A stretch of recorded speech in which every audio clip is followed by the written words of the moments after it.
Hi friends, நீங்கள் கடையில் வாங்கின பரோட்டா வாங்கினாலும் வீட்டில் செஞ்சாலும் நல்ல ட்ரையாக சாஃப்டாக இல்லைனா ஒரு வாட்டி இட்லி தட்டில் வச்சு வேக வச்சு பாருங்கள். அவ்வளோ டேஸ்ட் பஞ்சு மாதிரி சாஃப்டாக வந்துடும். ஒரு கடாயில் எண்ணெய், தக்காளி, வெங்காயம், இஞ்சி பூண்டு பேஸ்ட்டு, முட்டைகோஸ், இது ஆப்ஷன், எல்லாம் சேர்ந்து நான் ஒன்றா வதக்கிக்கிறேன்.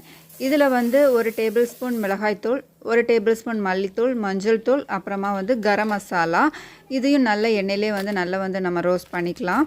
எல்லாம் சேர்ந்து ஒன்றா கலந்ததுக்கு அப்புறமா நம்ம இதில் இன்னும் கொஞ்சம் எண்ணெய் விட்டுட்டு ஒரு 2 முட்டை, உப்பு, பெப்பர், இது 3 பரோட்டாக்கு நான் செய்கிறேன். இதையும் ஒன்றா சேர்ந்து கலந்துக்கலாம். இப்போ முட்டையும் நம்ம வதக்கி வச்சுருக்க எல்லாத்தையும் சேர்த்து ஒன்றா மிக்ஸ் பண்ணிக்கலாம். இப்போ பரோட்டா எல்லாம் பிச்சு போட்டாச்சு. இப்போ ஒன்றா சேர்ந்துட்டு நம்ம லைட்டாக தண்ணி தெளித்து இதை கலந்துக்கணும். அப்போ ஒன்றோட ஒன்று எல்லாமே ஒட்டிடும்.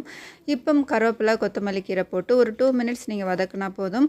ஒரு சூப்பரான பரோட்டா சில்லி பரோட்டா, கொத்து பரோட்டா எப்படி வேணாலும் வச்சுக்கலாம், ரெடி ஆயிரும். இதை பசங்களும்